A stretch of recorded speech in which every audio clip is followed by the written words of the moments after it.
Ya, karena ketika Pilpres kemarin kami menduga aktor penting dan utamanya adalah Presiden Joko Widodo dan beliau juga membuktikan sangat ikut campur dalam berbagai hal bahkan turun gunung. Beliau tidak konsisten dengan ucapannya bahwa akan tidur istirahat di Solo, malah kemudian kemana-mana untuk kemudian mendukung pasangan calon. Eh, Modusnya sudah kami baca jauh hari sebelum pilkada, misalnya dengan pembubaran KASN motifnya apa, karena KASN itu sangat menentukan di dalam berbagai proses pemilihan, terutama untuk memastikan netralitas ASN dan pelakunya dalam pembubaran itu adalah Presiden Joko Widodo. Itu titik mula kita mencurigai bahwa ini akan motifnya akan sama dengan menggunakan kekuasaan. Eh, Bahkan dari data kita yang sederhana baru masuk, itu memang ada berbagai keterlibatan institusi tertentu, terutama aparat penegak hukum yang terlibat dalam berbagai upaya mempengaruhi hasil. Dan langkah-langkah mereka juga tidak sesuai dengan ketentuan dan peraturan yang ada. Misalnya tadi saya sampaikan ada surat edaran ya, melarang bansos. Faktanya bansos meskipun surat edarannya sudah keluar masih tetap dilangsungkan dan format regulasinya juga salah karena perintah mahkamah bukan surat edaran tapi peraturan. Jadi ada semacam kesengajaan-kesengajaan untuk membiarkan berbagai kecurangan bisa terjadi. Dan itu juga dilengkapi oleh data-data baik dari masyarakat maupun yang kita temukan.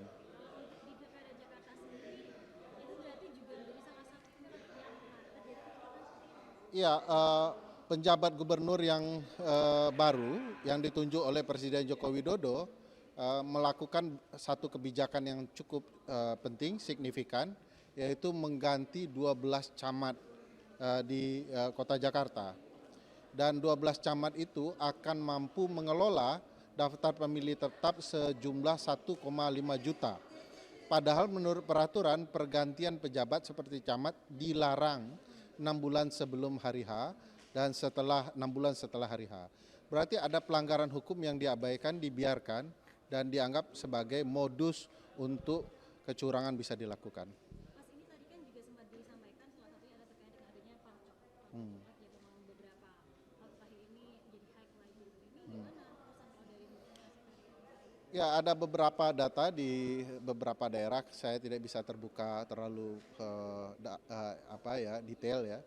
Data itu menyebutkan bahwa peran institusi kepolisian sangat menentukan, bahkan mereka melabrak beberapa peraturan yang mestinya tidak mereka lakukan. Misalnya menentukan daerah yang bisa dikatakan genting di masa pilkada, indeks kerawanan pemilu versi Polda Banten misalnya atau versi kepolisian lain, itu sebagai alat pembenaran agar polisi bisa turun di wilayah-wilayah tertentu yang diduga dilakukan kecurangan. Nah, ini memang butuh banyak tenaga ya. Kepentingan pembuat kebijakan juga sangat penting, baik DPR maupun kepolisian sendiri. Kapolri sendiri juga harus tegas kalau tidak ingin dituding sebagai salah satu pelaku kecurangan itu. DPR juga harus melakukan evaluasi, melakukan pemanggilan, ya, bisa melakukan interpelasi bahkan untuk menyelidiki apakah tanya jawab ya, apakah memang telah terjadi pelanggaran-pelanggaran hukum tertentu yang dilakukan oleh aparat atau pihak-pihak tertentu.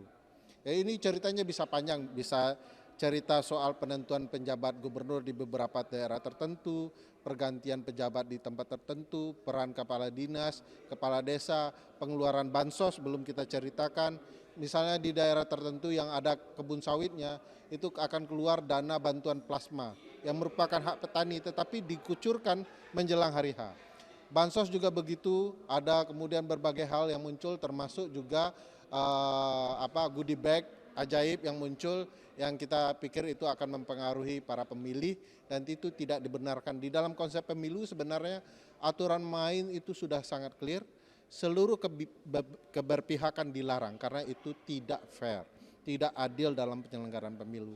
Dan setiap yang tidak adil potensi kecurangannya besar. Terkait dengan pilkada Jakarta ini walaupun mungkin dari pihak Pramana kan sudah mengklaim bahwa menang satu putaran, tapi KPU juga belum ada pengumuman resmi ya Mas sebenarnya. Hmm. Nah kalau misalnya nanti dua putaran kan tadi kan bilangnya ada kecurangan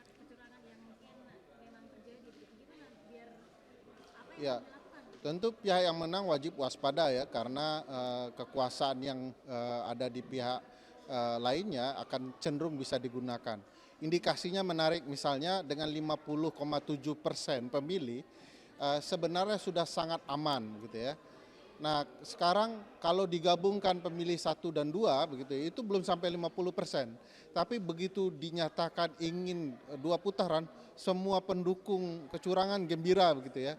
Padahal itu kan angkanya kalau normalnya dihitung juga akan kalah di putaran 2. Tapi kenapa pelaku kecurangan gembira? Karena potensi untuk melakukan kesempatan kedua memenangkan pertarungan akan muncul, penempatan kekuasaan alat aparatur juga akan mungkin besar.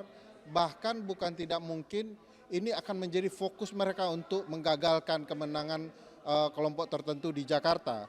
Karena mereka punya fokus yang jauh lebih besar dibandingkan ketika Pilkada 545 sedang dilangsungkan. Karena konsentrasi akan berbeda. Sekarang akan fokus ke Jakarta dan akan menumbangkan Jakarta. Dan bagi saya itu sangat jahat ya. Ada potensi besar dari Ya, sebutannya Mas Ferry ada ya, kecurangan kalau ada 2 putaran gitu. ya, ya, sangat mungkin besar. Terima kasih Mas Ferry. Sama-sama, makasih Mbak.